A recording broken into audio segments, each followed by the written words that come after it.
یہی سوچ رکھنی چاہیے. اور میں یہ سمجھتا ہوں کہ جس وقار کے ساتھ ذاکر مرتضیٰ عاشق حسین لوٹیاں والا نے مجھ سے گفتگو کی اور پھر میں نے ان کو یہ کہا کہ آپ جو چاہیں آپ میری طرف سے، آپ یہ یقین رکھیں کہ میں آپ کے بیانیے پر،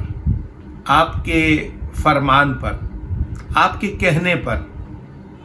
میں آج کے بعد صاحبان منبر کے ساتھ نرم رویہ اختیار کروں گا، اور اگر کوئی میرا کسی سے اختلاف ہوگا تو وہ ہم سرگوشی کریں گے، خلوت میں بیٹھ کے ان سے بات کریں گے. لیکن یہ وہ باتیں تھیں، یہ میری وہ بات تھی جب اگر کوئی میرے متعلق، میری قوم کے متعلق اگر کوئی ذاکر حرزہ سرائی کرے،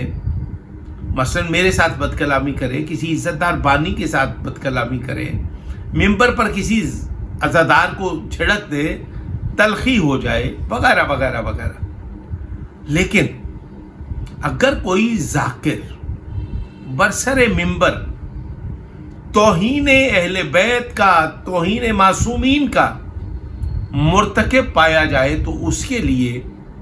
کم از کم ہمیں یہ چاہیے کہ ہم صدائے احتجاج بلند کریں. ضابطہ، قاعدہ، قانون اس بات کی اجازت نہیں دیتا کہ آپ کسی معصوم کے ساتھ، کسی روحانی ہستی کے ساتھ، یعنی کہ کسی صحابی کے ساتھ، کسی اہل بیت کے خانوادے کے ساتھ، رسالت مآب کے ساتھ، کسی نبی، پیغمبر یا ولی کے لیے آپ برسر منبر توہین آمیز کلمات کہیں. ذاکر اقبال حسین شاہ بجاڑ والا نے جو مولا عباس اور بی بی ثانیہ زہرا سیدہ فاطمہ زہرا سلام اللہ علیہا کی شان میں جو گستاخی کی ہے، آپ یقین جانیے دل دہل گیا ہے، شرم آتی ہے. اور اقبال حسین شاہ بجاڑ والے کا یہ کہنا ہے کہ میں کیسٹ کا ذاکر نہیں ہوں، میں صاحب مطالعہ ہوں، میں اتنے برس تک مدارس میں رہا ہوں. ذاکر مرتضیٰ عاشق حسین لوٹیاں والا نے کہا کہ میں نے کئی صاحبان کمال سے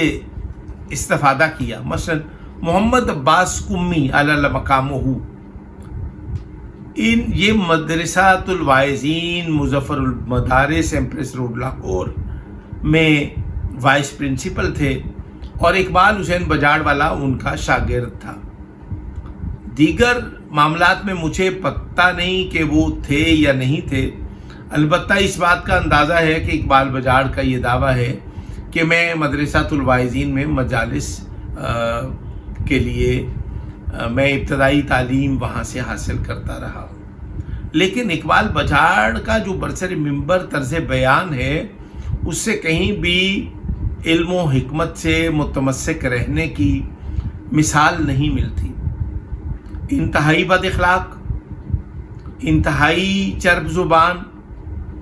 انتہائی مومنین کے ساتھ سخت رویہ اور بے اعتنائی، کسی سے مصافحہ کرنے کی خواہش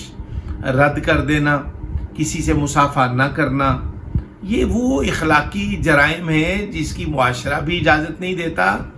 اور اسلام بھی اجازت نہیں دیتا. اور سیرت معصومین میں یہ ہے کہ آپ کو،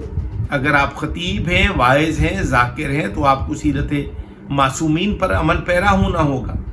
یہ وہ ساری چیزیں ہیں جو سوچ بچار کی ہیں. میں اقبال حسین بجاڑ والا کو متنبہ کرتا ہوں کہ وہ اپنے بیان پر معافی مانگے، قوم سے نہیں، معصومین سے. اور پھر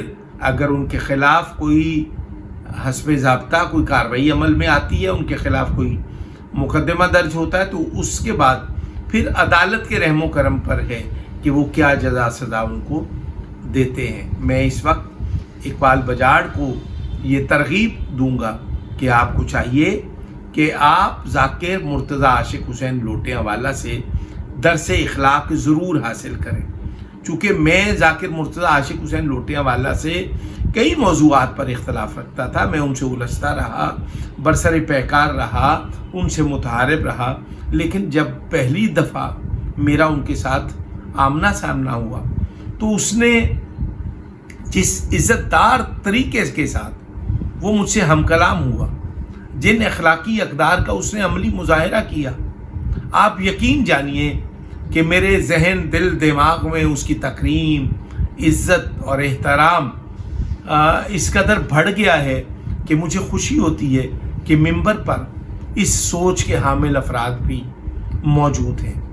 اور میرا وہ چھوٹا بھائی ہے، میں